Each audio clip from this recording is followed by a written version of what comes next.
கர்த்தருடைய பரிசுத்த நாமத்தின் மகிமை உண்டாகும். இந்த நாளில் கூடி வந்திருக்கிறவங்க யாவரையும் ஆண்டவராகிய இயேசு கிறிஸ்து நாமத்தினாலே வாழ்த்துகிறோம், வரவேற்கிறோம். இந்த நாளில் கர்த்தருடைய வார்த்தைக்கு நேராய் நாம் ஒரு பகுதியை வாசிக்க போகிறோம். எபிரேயருக்கு எழுதின நிருபம் 10வது அதிகாரம் 19ஆம் வசனத்தில் இருந்து 25ஆம் வசனம் வரையிலும். எபிரேயருக்கு எழுதின நிருபம் 10வது அதிகாரம் 19ஆம் வசனத்திலிருந்து 25ஆம் வசனம் வரையிலும்.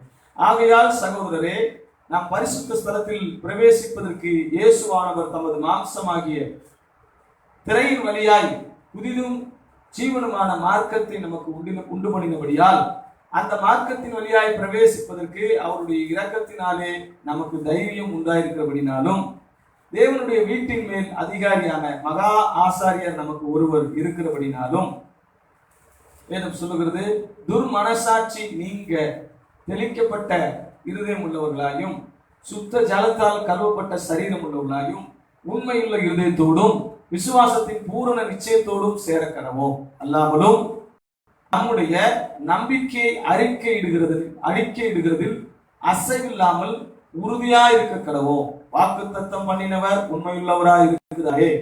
மேலும் அன்புக்கும் நற்கிரியைகளுக்கும் நாம் ஏவப்படும்படி ஒருவரை ஒருவர் கவனித்து சபை கூடி வருதலை சிலர் விட்டுவிடுகிறது போல நாமும் விட்டுவிடாமல் ஒருவருக்கொருவர் புத்தி சொல்ல கடவோம். நாளானது சமீபித்து வருகிறதை எவ்வளவாய் பார்க்கிறீர்களோ அவ்வளவாய் புத்தி சொல்ல வேண்டும். தலைகளை தாழ்த்தி ஜெபம் செய்வோம். எங்களை அதிகமாக நேசிக்கிற எங்கள் அன்பின் பரலோக தகப்பனே, இந்த ஆசீர்வதிக்கப்பட்டதான மன மகிழ்ச்சியின் பரிசுத்த நல்ல கால வேளையில உங்களை நோக்கி நாங்கள் பார்க்கிறோம். எங்களோடு கூட கர்த்தர் நீங்க இடைப்படுவீராக. வார்த்தை எங்களோடு கூட கர்த்தாவே இடைப்படும்படியாக நாங்கள் ஜெபிக்கிறோம். இந்த வார்த்தைகளுக்காக ஆண்டவரே இந்த கால வேலையை நாங்கள் ஜெபிக்கிறோம். கர்த்தர் நீ பேசும் எங்களோடு கூட. ஆண்டவரே, கேட்கிற பிள்ளைகள் ஒவ்வொருவருக்கும் ஆண்டவருடைய ரேமா வல்லமை ஆண்டவரே அவருடைய ஆத்துமாவை திடப்படுத்த அவர்களுடைய கர்த்தாவே ஆண்டவருடைய தேவையை கர்த்தாவை பூர்த்தி செய்ய இன்னும் அதிகமாக நமக்குள்ள வளர்க்க கர்த்தர் உதவி செய்ய நாங்கள் ஜெபிக்கிறோம். இயேசுவின் நாமத்தில் ஜெபிக்கிறோம். எபிரேய புஸ்தகம் நேற்றைய தினத்தில் கூட ஒரு சில பகுதிகளை எபிரேய புஸ்தகத்திலிருந்து வாசித்து விசுவாசத்தை குறித்ததும் விசுவாசத்தினுடைய முக்கியமான காரியங்களை குறித்தும் எபிரேய புஸ்தகம் நேற்றைய தினத்துல கூட ஒரு சில காரியங்களை நாம் வாசித்தோம். விசுவாசத்தை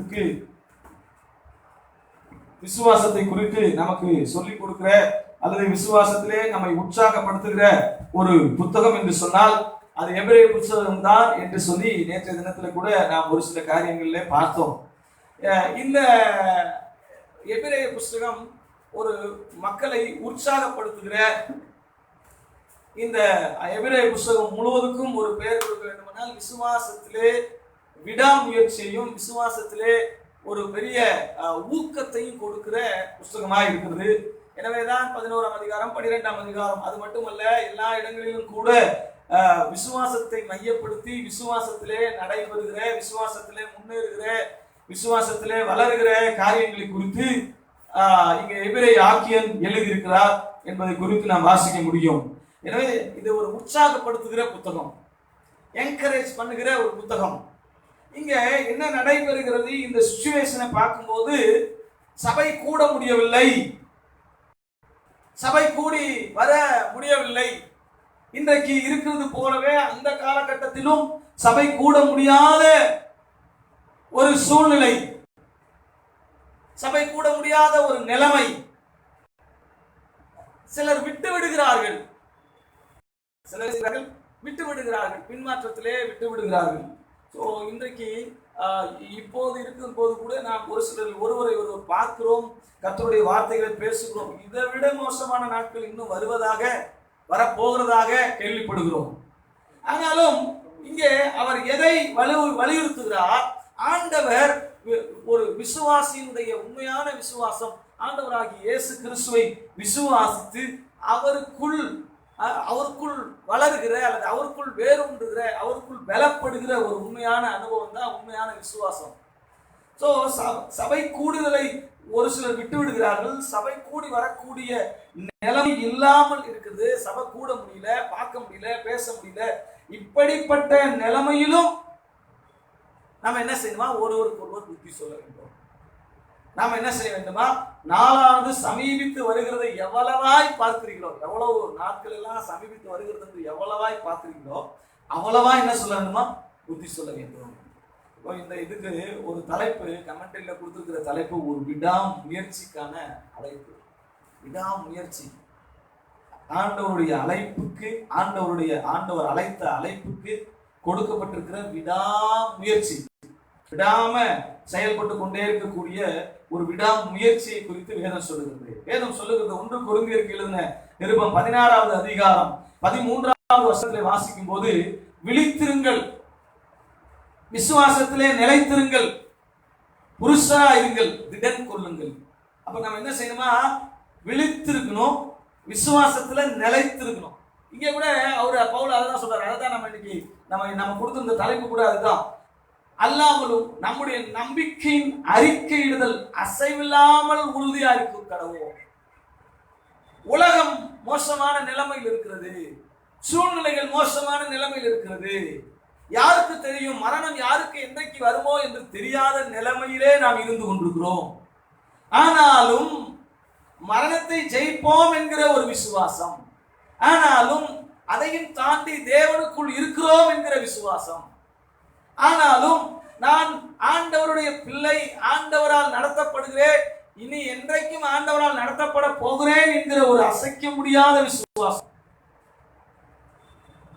22ஆம் வசனத்தை சொல்லும்போது, துர்மனசாட்சி நீங்க தெளிக்கப்பட்ட இருதயம் உள்ளவர்களாயும் சுத்த ஜலத்தால் கழுவப்பட்ட சரீரம் உள்ளவர்களாயும் உண்மையுள்ள இருதயத்தோடும் விசுவாசத்தின் பூரண நிச்சயத்தோடும். இந்த வசனங்கள் எல்லாம் விசுவாசத்துல தொடர்ந்து இந்த 10ஆம் அதிகாரம் முழுவதும் நீங்க வாசிக்கும் போது விசுவாசத்துல தொடர்ந்து நம்மளுடைய ஃபால்ட் அங்கங்க சுற்றி காமிச்சு ஒரு ரிப்பேர் பண்ற, விசுவாச வாழ்க்கையை ரிப்பேர் பண்ற ஒரு அதிகாரமாக இது காணப்படுகிறது. So where is your fault? It is scanning your fault and it is repairing your faults. உங்களுடைய பிரச்சனைகளை, போராட்டங்களை, சூழ்நிலைகளை தேடி ஆராய்ந்து அதை அப்படியே கண்டுபிடிச்சு, அது மட்டுமல்ல அந்த பிரச்சனைகளை, சூழ்நிலைகளை எல்லாவற்றையும் நீக்கி உங்களை சரி செய்கிற ஒரு அதிகாரமாக, ஒரு பகுதியாக இது இருக்கிறது. எனவே நல்லா கவனிங்க. உங்களை உற்சாகப்படுத்தும்படி அருமையான சகோதரனே, அருமையான சகோதரியே, இந்த நாட்கள்ல சபை கூடி வர முடியவில்லையா? சபை கூடி வரல, விட்டு விடுகிற நிலைமையிலே இருக்கிறோமா? நன்றாய் கவனிங்கள். சபைதான் கூடி வர முடியவில்லை, இயேசுவோடு கூடி வருவதற்கு நேரம் இருக்கிறது. சபைதான் கூடி வர முடியவில்லை, சபைக்கு தான் நீங்கள் வர முடியவில்லை. ஆனால் ஆண்டவரிடத்துல வராமல் ஒரு நாளும் இருக்கவே கூடாது. ஆண்டவரிடத்துல வராமல் இருந்து விடவே கூடாது. ஆண்டவரிடத்துல வருவதற்கு நேரம் இருந்து கொண்டே இருக்கிறது என்பதை நீங்கள் என்ன செய்ய வேண்டும்? புரிந்து கொள்ள வேண்டும். ஆண்டவரிடத்துல வருவதற்கு ஆண்டவர் உங்களை அழைக்கிறார். ஆண்டவரிடத்துல வருவதற்கு ஆண்டவர் உங்களை உற்சாகப்படுத்துகிறார். ஆண்டவரிடத்துல வருவதற்கு ஆண்டவர் உங்களை ஊக்கப்படுத்துகிறார். So listen, come closer to God. Come closer to God. Let us stay in the God's presence. Let us abide in the God's word. நாம் எல்லாரும் சேர்ந்து ஆண்டவரிடத்துல வந்து அவருடைய வார்த்தைகளை கேட்டு அவருடைய வார்த்தையை நாம் நிலைத்திருக்க கடவுள், வார்த்தையை நிலைத்திருக்க கடவுள். அன்பான கர்த்தருடைய பிள்ளைகளே, இந்த எபிரேய புத்தகங்களில் இன்னொரு விஷயங்கள் கூட இருக்கிறது. விசுவாசத்தை குறித்து, நம்பிக்கையை குறித்து, அன்பை குறித்து, இந்த மூன்றையுமே 30 நூலாக எபிரேய ஆக்கியன் விடாம சொல்லி சொல்லி கொடுத்து கொண்டே இருக்கிறார். நிறைய கவனிங்கள். இந்த இடத்துல வேதம் நமக்கு என்ன சொல்லுகிறது என்று சொன்னால், நாம் விடாமுயற்சியாக நம்முடைய நம்பிக்கை அறிக்கையிடுகிறதில் அசைவில்லாமல், என்ன நம்பிக்கையை அறிக்கையிட போகிறோம்? இயேசுவை குறித்து. என்ன விசுவாசத்தை அறிக்கையிட போகிறோம்? இயேசுவை குறித்து. இயேசு மரித்தார், உயிர் தெழுந்தார், இன்றைக்கும் ஜீவனோடு இருக்கிறார், அவர் வரப்போகிறார், அவரை விசுவாசிக்கிற எல்லாரையும் அவரோடு சேர்த்து கொள்ள போகிறார். விசுவாசத்தினுடைய அறிக்கையா இருக்கிறது, விசுவாச அறிக்கையா இருக்கிறது, நம்பிக்கையின் அறிக்கையா இருக்கிறது. நம்மளுடைய நம்பிக்கை என்று சொன்னால் என்ன அர்த்தம் என்று சொன்னால், நம்பிக்கை அல்லது விசுவாசம் என்று சொன்னாலே it will work in the future. இது எப்ப வேலை செய்யும்? இது வரைக்கும் வேலை செஞ்சதுக்கு பேர் நம்பிக்கை கிடையாது. இதுக்கு மேற்பட்டு வேலை செய்ய போறதுக்கு தான் நம்பிக்கை. சோ இதுக்கு மேல உங்களுக்கு வேலை செய்ய போகிறது. It's going to work in future. அதனாலதான் வாக்குத்தத்தம் பண்ணினவர் உண்மையுள்ளவரா இருக்கிறாரே. அப்ப தேவன் அவர் உண்மை உள்ளவராக இருக்கிறார். என்ன வாக்குத்தத்தம் பண்ணின தேவன் அவர் உண்மை உள்ளவராக இருக்கிறார். என்ன உண்மை உள்ளவராக இருக்கிறார்? அந்த வாக்குத்தத்தத்தை நிறைவேற்றுவதற்கு உண்மை உள்ளவராக இருக்கிறார். வேதம் சொல்லுகிறது, நாம் வாசிக்கலாம். ஒரு சில வசனங்களை நாம் வாசிக்கும் போது நமக்கு தெரியும்.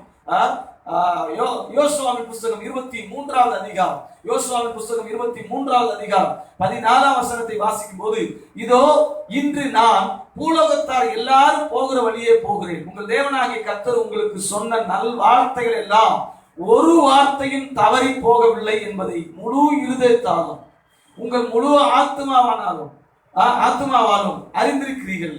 அவைகள் எல்லாம் உங்களுக்கு நிறைவேறிற்று.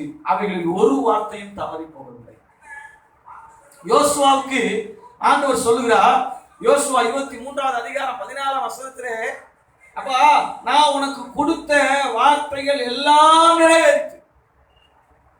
நீங்க பின்மாறி போகாத பட்சத்தில், ஒருவேளை சபை கூடி வரக்கூடிய நாட்கள் இல்லை என்று நாம் சொல்லலாம், ஆனால் ஆண்டவரை விட்டு நீ பின்மாறி போய்விடக் கூடாது. எங்களுடைய ஐக்கியம் பிதாவோடும் அவருடைய குமாரனாகிய இயேசு கிறிஸ்துவோடும் இருக்கிறது. வேதம் சொல்லுகிறது, உலக சிநேகம் தேவனுக்கு விரோதமான பகை. உலக சிநேகம் தேவனுக்கு விரோதமான பகை. நன்றாய் கவனிங்கள், நம்முடைய விசுவாசத்தை ஆண்டவர் கனப்படுத்தும்படி இந்த கால வேளையில வந்திருக்கிறார். என் அன்பு சகோதரியே, என் அன்பு சகோதரனே, ஒரு சில நேரங்கள்ல ஒரு சில பிள்ளைகள் சொல்வார்கள், நாங்க ஆலயத்துக்கு வந்தோம், பரலோகத்துல இருக்கிற மாதிரி உணர்ந்தோம், நல்ல ஆராதனை, நல்ல துதி, எங்க வீட்டுக்கு போகும்போது ஜெபிக்க முடியல, ஆராதிக்க முடியல எங்க வீட்டுக்கு போகும்போது, ஆனா அப்படிப்பட்ட ஒரு நிலைமையே இல்லையா. நிறைய பேர் சொல்றாங்க, இப்ப நான் போன்ல கேட்கிறேன், ஐயா ஆராதனை இல்லாம ரொம்ப கஷ்டப்படுகிறோம், பயிற்சி இல்லாம ரொம்ப கஷ்டப்படுகிறோம், ட்ரைனிங் இல்லாம ரொம்ப கஷ்டப்படுகிறோம் அப்படி சொல்லும் போது எனக்கு தெரிகிறது, கர்த்தரே பயிற்சி கொடுக்கிறவராக, கர்த்தரே அவளை ஆறுதல் செய்கிறவராக, கர்த்தரே அவளை உருவாக்குகிறவராக, கர்த்தரே அவளுக்கு போஷிக்கிறவராக, கர்த்தரே அவர்களுக்கு போதிக்கிறவராக, அவளை வளர்க்கிற பணியிலே.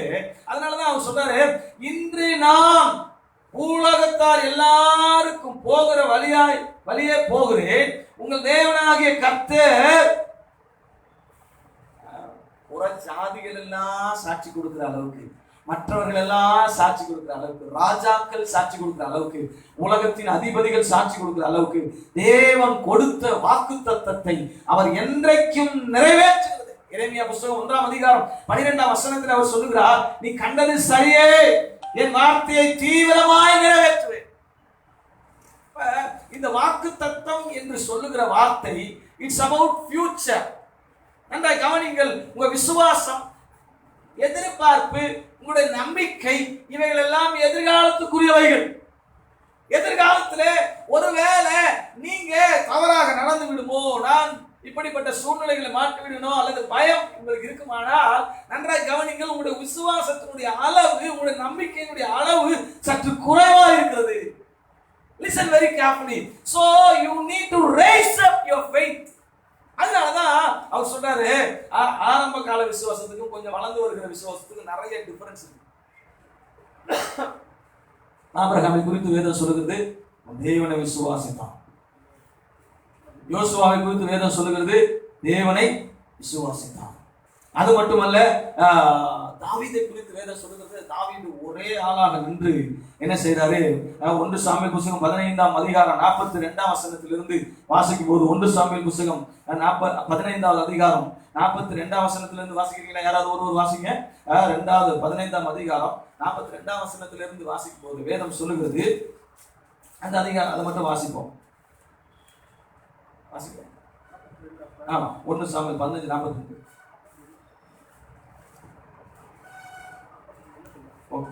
தாவீது கோலியாத்தை ஜெயித்ததை குறித்து வேதம் இங்கே சொல்லுகிறது. தாவீது ஒரே ஆளாக நின்று, நல்ல கவனிங்க, ஒரு பெரிய சேனை இருக்கிறது, ஒரு பெரிய சேனை இருக்கிறது. அந்த சேனை முழுவதும், இஸ்ரவேலுடைய சேனைகள் முழுவதும் அங்கே ஒன்றும் செய்ய முடியவில்லை. ஆனால் வேதம் சொல்லுகிறது, இவர் ஒரே ஒரு ஆளாக நின்று அங்கே காரியங்கள் எல்லாவற்றையும் முடிக்கிறார். காரியங்கள் எல்லாவற்றையும் தாவீது பெலிஸ்தரை நோக்கி பட்டயத்தோடும் ஈட்டியோடும் கேடகத்தோடும் வருகிறாய், நானோ. நல்லா கவனிங்க, இதுதான் விசுவாசத்தை என்ன செய்யறது அர்த்தம், உறுதியா நிக்கிறதுக்குரிய அடையாளம். It's evidence. விசுவாசத்துல நான் நிக்கிறேன், நான் விசுவாசிக்கிறேன் அப்படி சொல்லிட்டே இருக்கிறதில்ல. அறிக்கை செய்யறது மட்டுமல்ல, you need to stand before your enemies. You need to stand before your problems. You need to stand before your future.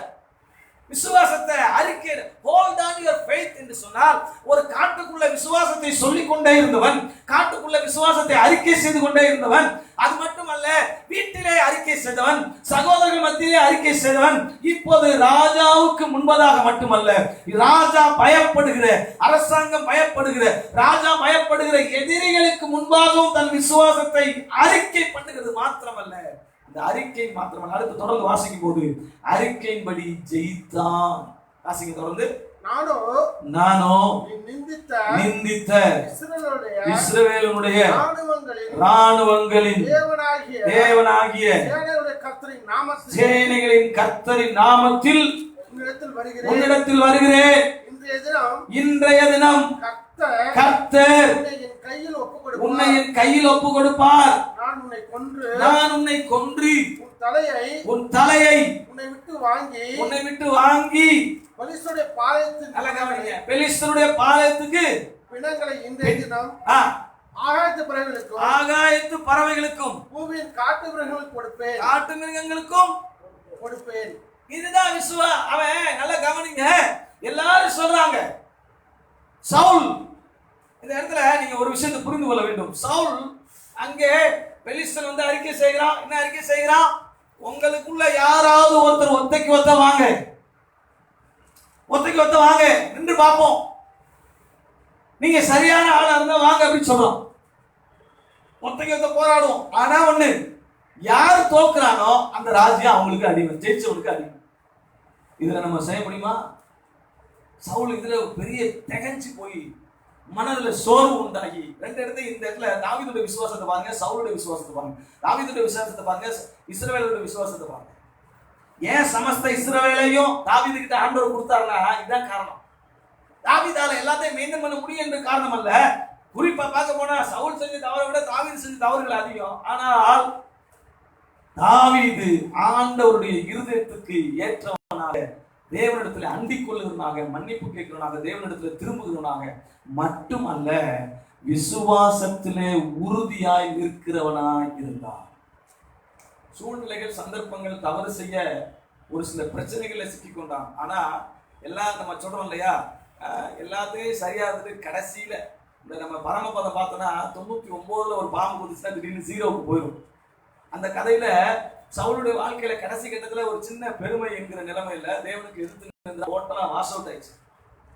ஆனா இவனுடைய வாழ்க்கையில தேவனை அண்டிக் கொண்டு, தேவனுடைய விசுவாசத்தை உறுதியா பற்றி கொண்டு அறிக்கை செய்தனால, மனம் திரும்புகிற ஒரு சூழ்நிலை இருந்ததுனால, தேவனிடத்துல தேவனுக்கு பிரியமானது என்ன என்று கேட்கிற சூழ்நிலை இருந்ததுனால, ஒருவேளை அவ்வளவு பெரிய மகிமை, ஒரு பெரிய ராஜாவா, ஒரு பெரிய நபரா இருக்கும்போது தான் பொறுப்பு உணர்ந்து தவறாக தாறுமாறாய் நடந்த விஷயங்கள் இருந்தாலும் கூட விசுவாசத்துல திரும்பி திரும்பி ஆண்டவர்கிட்ட வரக்கூடிய ஒரு அனுபவம் அவனுடைய வாழ்க்கையிலே இருந்தது. அததான் இங்க சொல்லுது. இவன் இங்க நிக்கிறான், பெலிஸ்தன் கோலியாத் அங்கே நிற்கிறான். கோலியாத் அறிக்கை செய்கிறான், இவனும் அறிக்கை செய்கிறான். நிறைய கவனிங்க. There is a confession between two persons. அந்த ஜெயிண்ட்டுக்கு முன்னாடியும் இந்த சின்ன பொடி பையனுக்கு முன்னாடியும் ஒரு அறிக்கை. அவனும் அறிக்கை செய்யறான், என்ன வாங்க பாத்துக்கலாம், நீ யாராவது ஒருத்தர் அனுப்பு, அவனை நான் தோக்கடிச்சேன்னா ஒரு ராஜ்யம் முழுசு எனக்கு அடிமை. என்ன யார் சந்திக்கிறாங்களோ பேஸ் பண்றாங்களோ அப்படியானா நாங்க உங்களுக்கு அடிமை. சவுல் தகச்சு போயிட்டார். ஆனா தாவீது என்ன சொன்னா தெரியுமா? வாசிங்க 45. அதற்கு தாவீது பெலிஸ்தரை நோக்கி, நீ பட்டயத்தோடும் ஈட்டியோடும் கேடகத்தோடும் என்னிடத்தில் வருகிறாய்.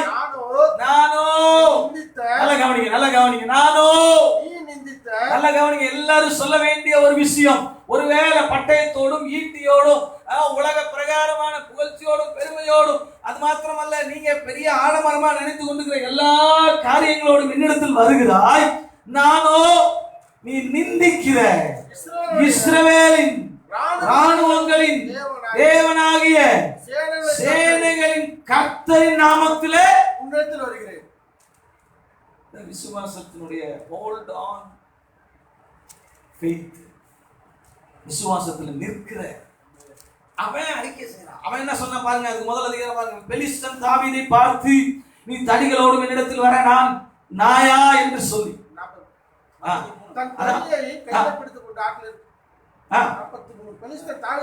பார்த்து நீ தடிகளோடு என்னிடத்தில் வர நாயா என்று சொல்லி அவனே அவனை பத்தி கேட்கிறான். நாயா தாவீது சொல்றானே, நீ அதை விட கொஞ்சம் மோசமான என்ன நாயா?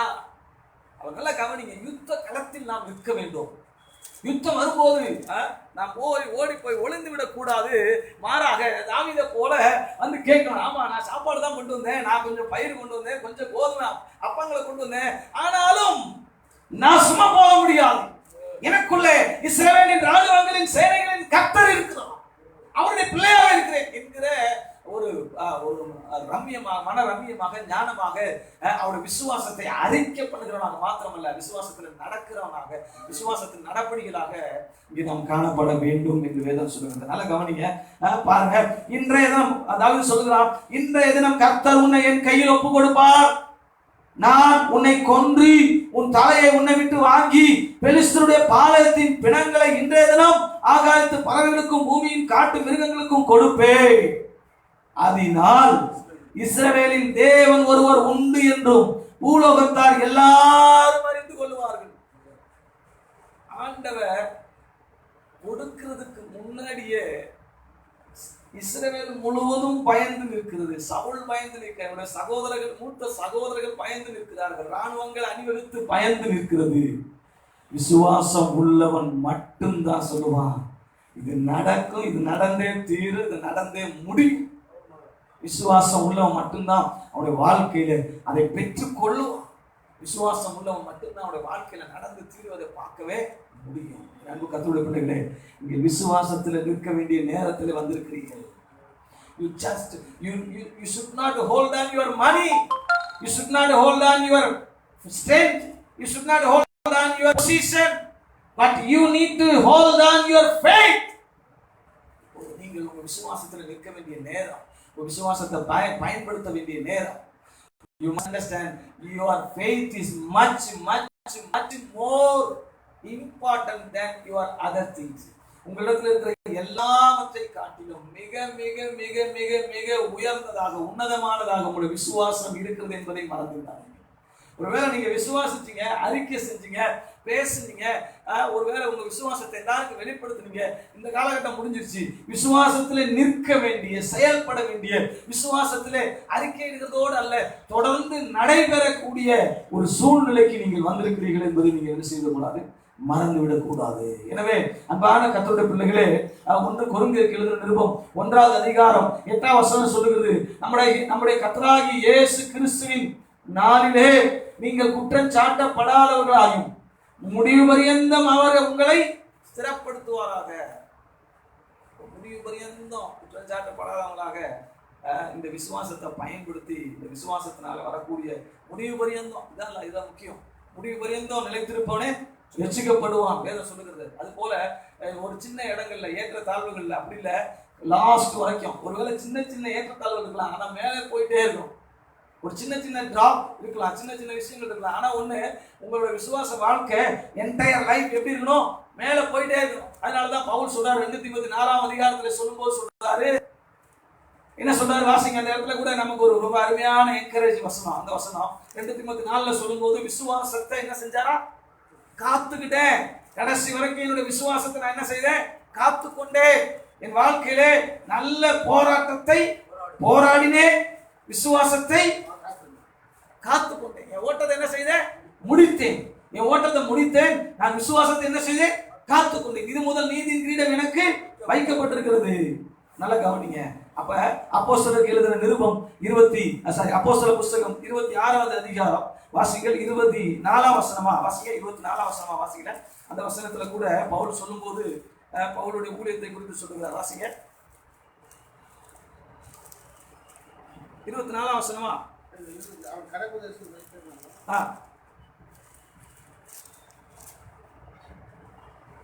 வாசிங்க 20ஆம் வசனம் வாசிங்க.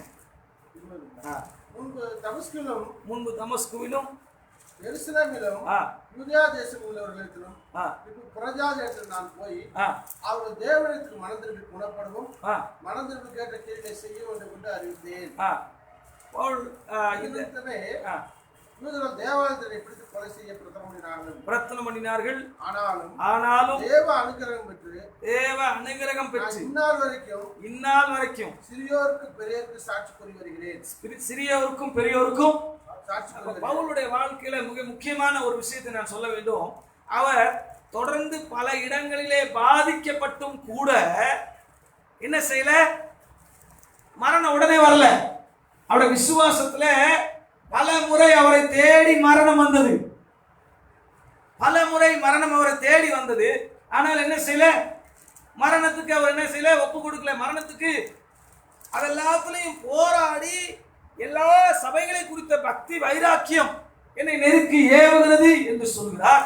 அது மட்டுமல்ல, எல்லா சபையை குறித்த வேகம் எனக்குள்ளே நெருக்கி ஏவுகிறது என்று சொல்கிறார்.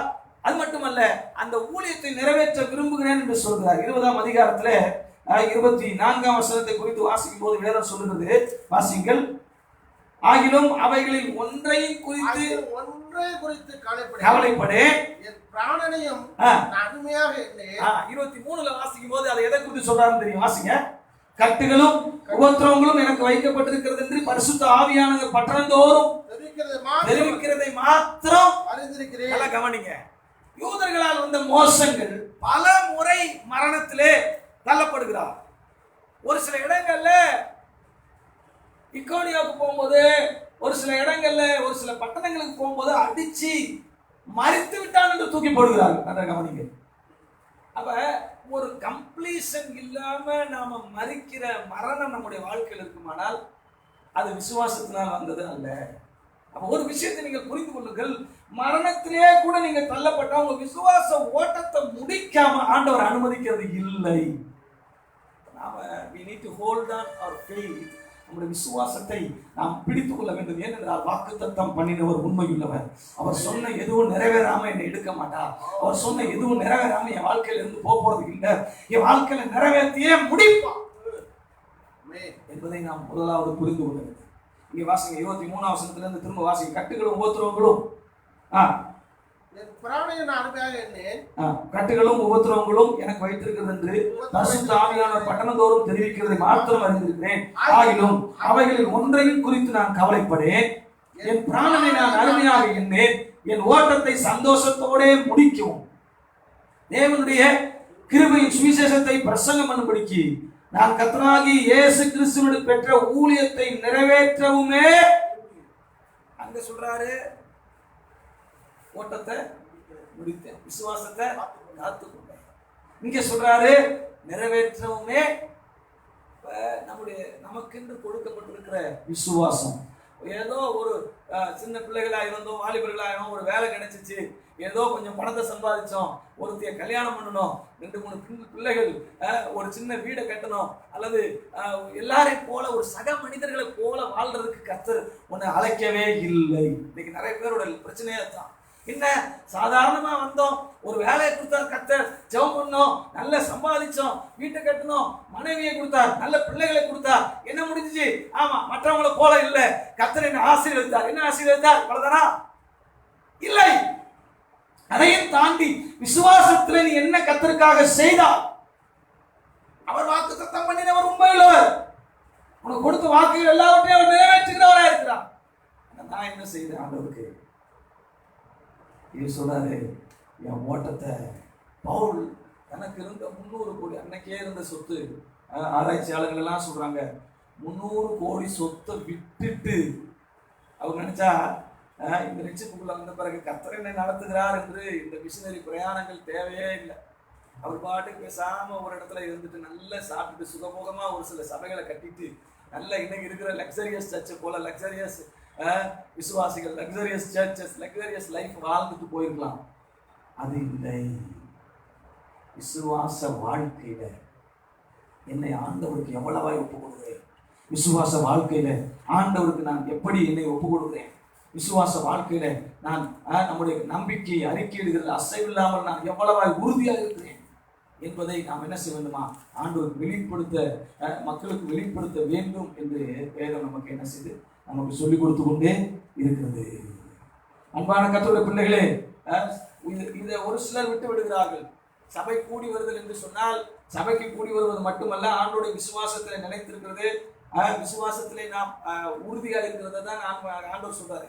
ஸோ இந்த இடத்துல பல இடங்கள்ல மரணம் வந்த பிறகு திரும்ப திரும்ப வந்து போராட்டங்கள் வந்த பிறகு திரும்ப திரும்ப வந்து தன்னுடைய ஊழியத்தை, ஆண்டவரிடத்தில் பெற்ற ஊழியத்தை, ஆண்டவரிடத்தில் பெற்ற அந்த விசுவாசத்தை, ஆண்டவரிடத்தில் பெற்ற அந்த ஆண்டவரிடத்தில் பெற்ற ரட்சிப்பை நிறைவேற்றி முடிக்க விரும்புகிறேன் என்று பவுல் நமக்கு என்ன செய்தாரு?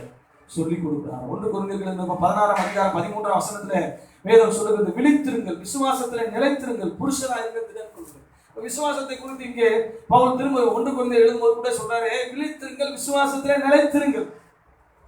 விசுவாசத்துல தடுமாறவங்களா இருக்கக்கூடாது. என் அன்பு கர்த்தருடைய பிள்ளைகளே, இந்த போராட்டங்கள், இந்த கொரோனா சூழ்நிலைகள், இந்த லாக்டவுன்கள், பலருக்கு வேலை இழந்திருக்கிறீர்கள், பலருடைய வாய்ப்புகள் இழக்கப்பட்டிருக்கிறது, பலருடைய வருமானங்கள் தடை செய்யப்பட்டிருக்கிறது, பலருக்கு போராட்டங்கள் இருக்கிறது, பலர் குடும்பத்தில் ஒரு சில அங்கத்தினர்களை இழந்திருக்கிறீர்கள். ஆனாலும் ஆண்டவர் உங்களுக்கு சொல்லுகிறார், விழித்திருங்கள், விசுவாசத்திலே விழித்திருங்கள், ஆவியிலே விழித்திருங்கள், விசுவாசத்திலே நிலைத்திருங்கள். 1 பேதுரு 1ஆம் அதிகாரம் 19ஆம் வசனத்துல கூட அவர் சொல்றாரு, குற்றமில்லாத மாசற்ற ஆட்டுக்குட்டியாகிய கிறிஸ்துவின் விலையேற பெற்ற இரத்தத்தினாலே மீட்கப்பட்டிருக்கிறீர்கள் என்று அறிந்திருக்கிறீர்களே. 20ஆம் வசனம் சொல்லுகிறது, அவர் உலக தோற்றத்துக்கு முன்னே குறிக்கப்பட்டவராய் இருந்து தமது மூலமாய் தேவன் விசுவாசமாய் இருக்கிற உங்களுக்கு இந்த கடைசி காலங்களிலே வெளிப்பட்டார். விசுவாசிக்கிற நமக்கு ஆண்டவர் அவரை வெளிப்படுத்தி, அவரை விசுவாசிக்கிற எல்லாருக்கும் அவரை வெளிப்படுத்தி, அவரை காண்பித்து, அவர் என்ன சித்தம் வைத்திருக்கிறாரோ அதை நிறைவேற்ற உதவி செய்கிறவராய் இருக்கிறார். உங்கள் விசுவாசமும் நம்பிக்கையும் தேவன் மேல் இருக்கும்படி, உங்கள் விசுவாசமும் நம்பிக்கையும் தேவன் மேல் இருக்கும்படி மரித்தோரிலிருந்து எழும்பி அவருக்கு மகிமை கொடுத்தார். நல்லா கவனிங்க, உங்கள் விசுவாசமும் நம்பிக்கையும் அவர் மேல இருக்கும்படி அவர் என்ன செஞ்சாரா? மரித்து உயிரோட எழுந்து. நன்றாய் கவனிங்க, இந்த மரணத்துக்கு தான் உலகம் முழுவதும் பயந்து கொண்டிருக்கிறது. இந்த மரணத்தை ஜெயித்தவராக நான் உங்கள் கூட இருக்கிறேன் என்பதை வெளிப்படுத்தும்படி அவர் என்ன செய்தார்? உயிரோடு எழுந்தார். ஆகையால் நீங்கள் மாயமற்ற சகோதர சிநேகம் உள்ளவராகும்படி ஆவியினாலே சத்தியத்துக்கு கீழ்ப்படிந்து உங்கள் ஆத்துமாக்களை சுத்தமாக்கி கொண்டவர்களாக இருக்கிறபடியால் சுத்த இருதயத்தோட ஒருவரில் ஒருவர் ஊக்கமாய் அன்பு கொண்டு, சுத்த இருதயத்தோட நம்ம என்ன செய்யணுமா? ஒருவரில் ஒருவர் ஊக்கமா. பேதுரு கூட அதிகமா சொல்ற விஷயம் விசுவாசத்தையும் நம்பிக்கையும் அன்பையும் அதிகமா. இது மூணும் ஒரே கொரிந்தியர் புத்தகத்துல 13ஆம் அதிகாரத்துல வாசிக்கும் போது கூட விசுவாசம், நம்பிக்கை, அன்பு, இவைகளில் அன்பே பெரிது. ஆனா இந்த விசுவாசத்துல முழுசும் இல்லாம அந்த அன்பினுடைய நிலைமைக்கு வர முடியாது. எப்படி ஒரு சின்ன சின்ன படியில இருந்து ஏறுறோமோ அதே போல நம்பிக்கை, அடுத்த விசுவாசம், அடுத்தது தேவ அன்பிலே நம்ம என்ன செய்யணுமா? நிலைத்திருக்க வேண்டும். தொடர்ந்து 23ஆம் வசனம் சொல்லுகிறது, அழிவுள்ள வித்தினாலே அல்ல, என்றைக்கு நிற்கிறதும் ஜீவனுள்ள தேவ வசனமாகிய அழிவில்லாத வித்தினாலே மறுபடியும் ஜெனிப்பிக்கப்பட்டீர்கள். எனவே நாம் என்ன செய்யணுமா? அழிவில்லாத வசனமாகிய வசனத்தை, அழிவில்லாத வித்தாகிய வசனத்தை அதிகமாக வாசித்து விசுவாசத்திலே நாம் பலப்பட வேண்டும். மார்க் எழுதின சுவிசேஷம் 10ஆம் அதிகாரம் 27ஆம் வசனத்தில் ஆண்டவர் சொல்லியிருக்கிறாரு, இயேசு அவரை பார்த்து, மனுஷனால் இது கூடாததுதான், தேவனால் இது கூடாததல்ல, தேவனாலே எல்லாம் கூடும். விசுவாசத்துக்கு ஒரு அடையாளம். விசுவாசம் என்றால் என்ன? நான் முதல்ல சொன்னேன், இயேசுவை விசுவாசிப்பது, இயேசுவை நம்புவது. இயேசு எனக்காக மரித்து அடக்கம் பண்ணப்பட்டு 3ஆம் நாள் உயிரோடு எழுந்தார், இன்றைக்கும் உயிரோடு இருக்கிறார், அவர் வரப்போகிறார் என்று அவர் மேலே நம்பிக்கை வைப்பதற்கு பேர் தான் விசுவாசம். இது எதிர்காலத்துக்குரியதா இருக்குது என்று சொன்னேன். இங்கே இன்னொரு டெஃபினேஷன், மனிதனால் இது கூடாதது அப்படி சொல்றதை விட என்னால முடியாதது, எங்க எல்லாராலையும் முடியாதது, ஆனால் இது தேவனால் கூடும்.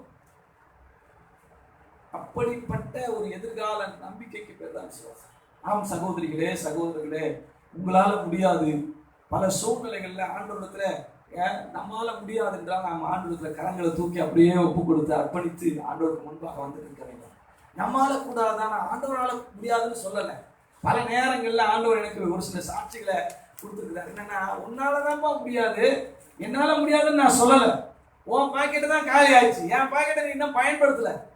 பல நேரங்களில் இந்த பண சூழ்நிலைகள், காணிக்கை சூழ்நிலைகள், மற்ற ஊழியக்காரங்களுக்கு உதவுற விஷயங்கள்ல நாங்கள் முன்னாடி வரும்போது பல நேரத்தில் ஆண்டவர் எங்களுக்கு உணர்த்துவார், ஆமாம் உன்னால தான் முடியாதுப்பா, உன் பாக்கெட்டு காலி ஆயிடுச்சு, அதுக்காக என் பாக்கெட் காலி ஆயிடுச்சு நீ நினைக்கக்கூடாது. அப்படி ஆண்டவர் எனக்குள்ள பேசுவார், எனக்குள்ள உணர்த்துவார். அப்போ நாங்கள் ஜெபம் பண்ணுவோம், ஆண்டவர் ஒப்பு கொடுப்போம். கர்த்தர் பூர்ணமாய் கர்த்தருடைய ஊழியத்தை கர்த்தர் சந்திப்பார். ஆண்டவருடைய கருத்துல இப்போது நாம் நன்றாக புரிந்து கொள்ள வேண்டிய, என்னால முடியாது இனி அவ்வளவுதான் அப்படி இல்லை. என்னால முடியாது, என் சூழ்நிலையினால முடியாது, என் பணத்தினால முடியாது, என் பொருட்கள்னால முடியாது, என்னால முடியாது என்கிற விஷயம் அதோட முடிஞ்சு போயிடுச்சு. நீ உடனே ஒரு பெட்டப் ஆயிடக்கூடாது, ஒரு பெரிய தடுமாற்றத்துக்குள்ள போயிடக்கூடாது. அப்பதான் விசுவாசத்தை நாம் we need to hold on our faith. என்னால முடியாதுதான் ஆண்டவரே, ஆனா உம்மால முடியாதுன்னு நான் சொல்லலை. we need to confess there and we need to stand there. அந்த இடத்துல நம்ம நிக்கணும். தாவீது, இஸ்ரவேல் எல்லாம் பயந்துட்டாங்க, சவுல் பயந்துட்டாரு, மக்கள் எல்லாம் பயந்துட்டாங்க, ஒரு பெரிய கலக்கம் இஸ்ரவேல்ல இருக்கிறது என்று சொல்லி பார்க்கவில்லை. மாறாக தேவன் எனக்குள் இருக்கிறார், பெலிஸ்தனை கலங்கடிக்கிற தேவன் எனக்குள் இருக்கிறார், கோலியாத்தை கலங்கடிக்கிற தேவன் எனக்குள் இருக்கிறார். சிங்கத்தை எப்படி கிழித்து போட்டேனோ, கரடியை எப்படி கிழித்து போட்டேனோ, நான் கிராமத்திலே ஒரு காட்டுக்குள்ள இருந்து வருகிறவன் என்று எல்லாரும் நினைத்தாலும் எனக்குள்ள இருக்கிறவர் உன்னதமான தேவன், சிங்கங்களின் வாய்களை அடைக்கிறவர், கரடிகள் எல்லாவற்றையும் முறியடிக்கிறவர். இந்த கோலியாத் எம்மாத்திரம் என்று அவன் விசுவாச கண்களிலே பார்த்தான், விசுவாசத்தை அறிக்கை செய்தான், அதை அப்படியே செய்து முடித்தான். அவன் நம்மளால முடியாது என்று உலகம் நினைக்கும், நாம நினைக்க கூடாது. விசுவாசிகளாகி நாம் நினைக்க கூடாது.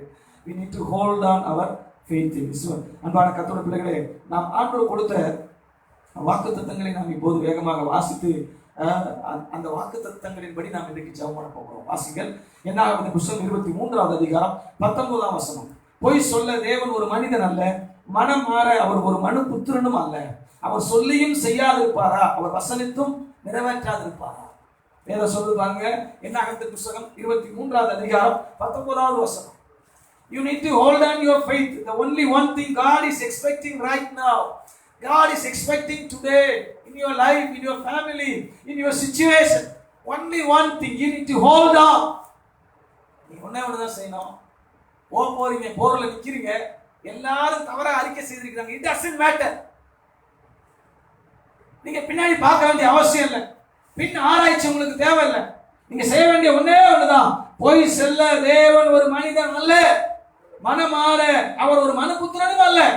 அவர் சொல்லியும் செய்யாதிருப்பாரா, வசனித்தும் நிறைவேற்றாதிருப்பாரா? எனக்கு கொடுத்த வாக்கு தத்தத்தை அவர் நிறைவேற்றியே தீர்வார். எனக்கு கொடுக்கப்பட்டிருக்கிற வசனங்களை, எனக்கு கொடுக்கப்பட்டிருக்கிற என்னோடு கூட என் இருதயத்தில், என் மனசாட்சியில என்னோடு பேசின வார்த்தைகளை அவர் நிறைவேற்றியே தீர்வார். ஆதியாகமத்தின் புத்தகம் 28வது அதிகாரம் 15ஆம் வசனம் சொல்லுது, நான் உன்னோடு கூட இருந்து I will be with you. I will be with you. நான் உன்னோடு கூட இருந்து நீ போகிற இடத்தில் எல்லாம் உன்னை காத்து. இதை நீங்க புரிஞ்சுக்கணும். கொரோனா வழியா போகும்போது உன்னை காத்து, மரண வழிகளில் நீ போகும்போது உன்னை காத்து, இந்த தேசத்துக்கு உன்னை திரும்பி வர பண்ணுவேன். திரும்ப ஒரு புதிய இடத்துல உன்னை கொண்டு வந்து சேர்க்கறது போல திரும்ப உன்னை கொண்டு வருவேன். அடுத்து சொல்றாரு, நான் உனக்கு சொன்னதை செய்யும் அளவும் உன்னை கைவிடுவதில்லை.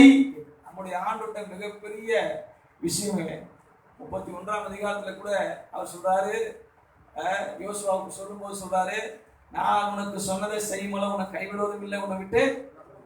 யோசுவா 1ஆம் அதிகாரத்துல கூட சொல்றாரு, 1ஆம் அதிகாரம் வாசிங்க, 1ஆம் அதிகாரத்துல 9ஆம் வசனமா வாசிங்க. அங்க கூட சொல்றாரு, நான் உனக்கு சொன்னதை செய்யும் அளவு உன்னை செய்யல, கைவிடுவது. மோசே கிட்ட அடிக்கடி சொல்றாரு, இங்க சொல்றது ஆபிரகாம் கிட்ட சொல்றாரு. அன்பு கர்த்தருடைய பிள்ளைகளே, கர்த்தருக்குள் நாம் ஆபிரகாமுடைய பிள்ளைகளா இருக்கிறோம், இந்த வசனத்துக்கு உரிமையாளர்களா இருக்கிறோம். இந்த வசனத்தின்படி கர்த்தர் நம்மை ஆசீர்வதிக்கிறவராக இருக்கிறார் என்று அறிந்து கொள்வோமானால், அவர் சொன்னதை செய்யும் அளவு நம்மை கைவிடுவதில்லை. We need to stand or hold on. விசுவாசத்தை தொடர்ந்து பிடித்து, நம்முடைய விசுவாசத்தை தொடர்ந்து நிலைத்து நிற்க வேண்டும். நான் உன்னோடு கூட இருந்து நீ போகிற இடத்துல எல்லாம் உன்னை காத்து, இந்த தேசத்துக்கு உன்னை திரும்பி வர பண்ணுவேன். உனக்கு சொன்னதை செய்யும் அளவும் உன்னை கைவிடுவதும் இல்லை, உன்னை விட்டு விலகுவதும் இல்லை. அப்ப ஆண்டவர் நமக்கு கொடுத்த வாக்கு தத்தங்களை நிறைவேற்றுகிறவர், அவர் சொன்னதை செய்கிறவர், நமக்கு முன்பாக போகிறவர், நமக்கு பின்னாக காக்கிறவர், நம்மளோடு சுற்றி இருந்து நம்மை பாதுகாக்கிறதே அவருடைய மிகப்பெரிய வேலையாக இருக்கிறது என்பதை அறிந்து இந்த கால வேலையிலே நான் உங்களை பார்த்து உங்களுக்கு சொல்லுகிற ஒரு விஷயம், டெய்லி உங்க விசுவாசத்தை அறிக்கை செய்யுங்கள். ஆண்டவர் அற்புதம் செய்ய போகிறார். நான் போருக்கு செல்கிறேன், ஆனால் ஜெயத்தை கொடுக்கிறவர் கர்த்தர். தாவீது அதுதான் நினைச்சான்.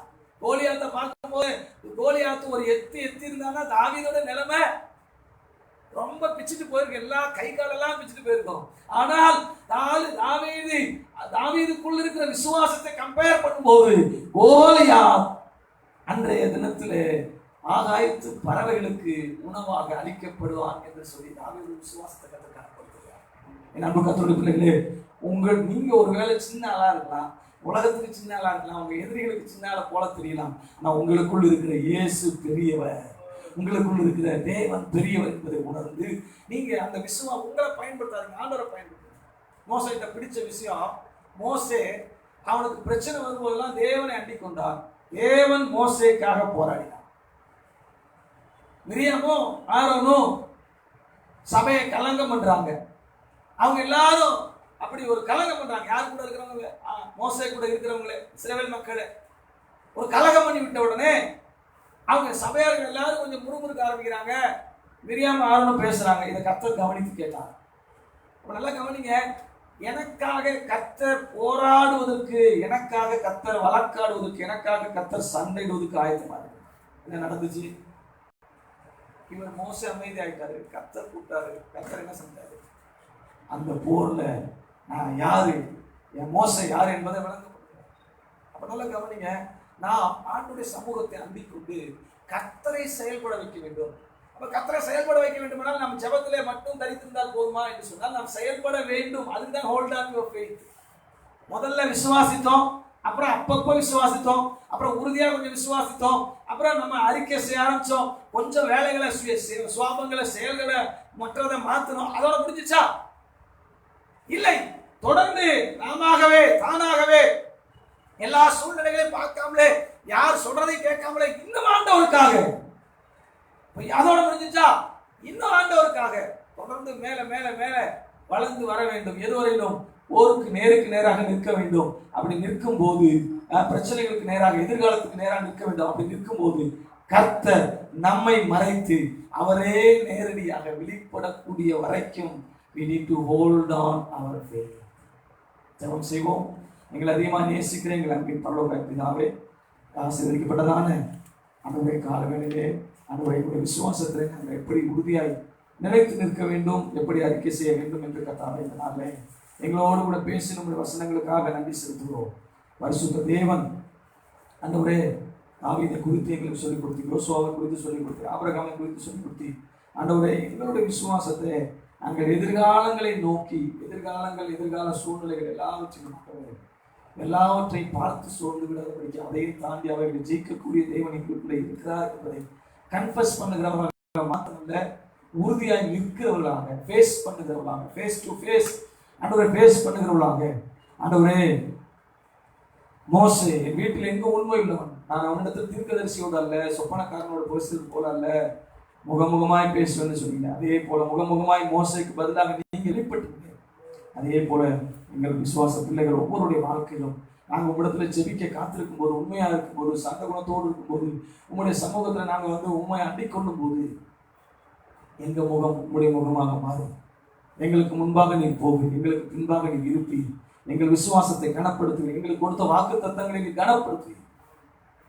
யோசுவாவை பார்த்து மோசே சொன்னது அப்பவே, யோசுவா நீ அவர்களுக்கு கலங்கவும் பயப்படவும் வேண்டாம், எதிர்காலத்துக்கு நீ கலங்கவும் பயப்படவும் வேண்டாம். கர்த்தர் தாமே உனக்கு முன்பாக போவார், அவர் உன்னோடு இருப்பார், அவர் உன்னை கைவிடவும் மாட்டார், உன்னை விட்டு விலகவும் மாட்டார் என்று சொன்ன வார்த்தை முடியாது. நீர் எங்களுடைய விசுவாசத்தை கனப்படுத்தும்படி எங்களோடு கூட இருக்கிறதுக்காக, ஒவ்வொருவரையும் நடத்த போவதுக்காக, இந்த நாட்களில் சபை கூடி வர முடியலதான் ஆண்டவரே. ஆண்டவரே, விசுவாசத்துல நாங்க கூடி வர நாம் இந்த உம்மோடும் ஆண்டவரே உம்முடைய வசனங்களோடும் ஒவ்வொரு நாளும் கூடி வரும், வசனத்திலே நிலைத்திருக்கும், வசனத்தை அபியாசப்படுத்தும், எல்லாவற்றையும் பேஸ் பண்ணோம். கர்த்தர் எங்களுக்கு உதவி செய்யும். அப்படியே செய்து அநேக சாட்சிகளை கேட்க போறதுக்காக ஸ்தோத்திரம். இயேசு கிறிஸ்துவின் நாமத்தில் ஜெபிக்கிறோம். ஜெபம் கேளுங்க பிதாவே. என் ஆத்துமாவே கர்த்தரை ஸ்தோத்திரி, என் முழு உள்ளமே பரிசுத்த நாமத்தை ஸ்தோத்திரி. என் ஆத்துமாவே கர்த்தரை ஸ்தோத்திரி, கர்த்தர் செய்த சகல உபகாரங்களையும் ஆமென். நம்முடைய பிதாவாகிய தேவனுடைய அன்பும் கர்த்தராகிய இயேசு கிறிஸ்துவுடைய கிருபையும் பரிசுத்த ஆவியானுடைய வழிநடத்தலும் பாதுகாவலும் அவருடைய சிநேகமும் சகல பரிசுத்தவான்களும் இந்த செய்தியை கேட்டுக்கொண்டிருக்கிற உங்கள் ஒவ்வொருவரும் என்றென்றைக்கும் நிலைத்திருப்பதாக. கர்த்தர் உங்களை ஆசீர்வதிப்பார். இந்த நாளிலும் நம்முடைய செய்திகள் தொடர்ந்து நீங்கள் கேட்க விரும்பினார் பெத்தேல் ஃபெல்லோஷிப் சர்ச் என்கிற யூடியூப் சேனலை சப்ஸ்கிரைப் பண்ணுங்க. தொடர்ந்து உங்களுடைய செய்திகள் ஏற்பட்ட தாக்கங்களை கமெண்ட்ல தெரியப்படுத்துங்க. கர்த்தர் உங்களை ஆசீர்வதிப்பார். தொடர்ந்து இந்த நாளிலும் உங்களுக்காக நாங்கள் ஜெபிக்கிறோம், எங்களுக்காகவும் ஜெபித்துக் கொள்ளுங்கள். கர்த்தர் நம்மை ஆசீர்வதிப்பார். God bless you. Have a nice day.